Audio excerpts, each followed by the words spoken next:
People, तो आप सबका स्वागत है इस चैनल पे साइंस की पाठशाला विद प्रिया। तो आज हम इस बहुत शॉर्ट में मैं आपसे ना वर्क एंड एनर्जी, आपने चैप्टर पढ़ा होगा, ठीक है। इस चैप्टर की ना हम बहुत इंपॉर्टेंट चीज़ें डिस्कस करने वाले हैं इस शॉर्ट में।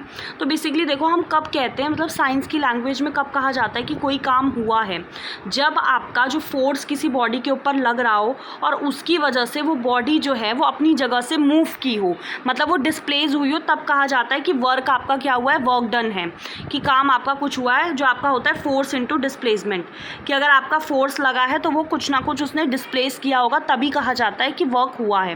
अब कुछ स्पेशल केसेस आते हैं कि पॉजिटिव वर्क कब होता है, नेगेटिव वर्क कब होता है और नो वर्क डन कब होता है। जब आपका थीटा जो है ना, मतलब ये वाला फॉर्मूला है आपका एफ एस कॉस थीटा, ठीक है, ये आपको, तो एफ यहाँ पे क्या है, जो आप किसी बॉडी पे फोर्स लगाएंगे तो ये डिस्प्लेसमेंट एस है, और जो एंगल बनेगा ना उनके बीच में, जो आपने डिस्प्लेस किया है, जो एंगल बनेगा वो आपका कॉस थीटा से हम उसको रिप्रेजेंट करेंगे। तो यहाँ पे अगर थीटा 0 डिग्री हो जाता है तो इसका मतलब फोर्स आपने लगाया, force in direction of motion, मतलब जैसे मैंने, अगर ये है, ये धक्का दे रहा है इस दिशा में और ये यहीं पे मूव कर जा रहा है उसी दिशा में, तो आपका जो पॉजिटिव वर्क कहा जाएगा, ठीक है।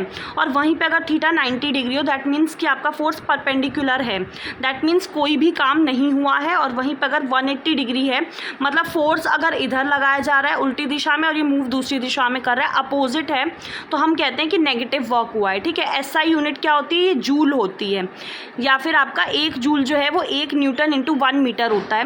वर्क आपकी स्केलर क्वांटिटी होती है, मतलब वर्क आपका फोर्स पे, डिस्प्लेसमेंट पे और उनके बीच में जो एंगल बनता है उस पर आपका डिपेंड करता है।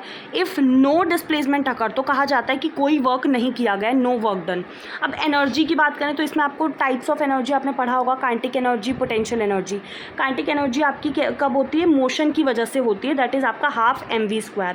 वहीं पे पोटेंशियल एनर्जी जो है वो आपका किसकी वजह से होती है, पोजीशन या फिर स्टेट की वजह से होती है, ठीक है। तो इसमें m इंटू जी इंटू एच आपका फॉर्मूला होता है, आप इसको पढ़ सकते हैं। तो एनर्जी यहाँ पे स्केलर क्वांटिटी होती है, इसको ना तो क्रिएट कर सकते हैं ना तो डिस्ट्रॉय कर सकते हैं, बस ट्रांसफॉर्म कर सकते हैं। टोटल एनर्जी हमेशा कॉन्स्टेंट रहती है। अब यहाँ पे भी आपकी ऐसा यूनिट क्या होती है, जूल, तो आपकी वर्क की और एनर्जी की ऐसा यूनिट जो है वो सेम रहती है। यहाँ पे मैंने आपको मैकेनिकल एनर्जी का भी बताया हुआ है कि आपका kinetic energy plus potential energy जो है ये आपका होता है, ठीक है। थैंक यू सो मच इस शॉर्ट के लिए। अगर आपको अच्छा लगा तो चैनल को सब्सक्राइब ज़रूर कीजिएगा। थैंक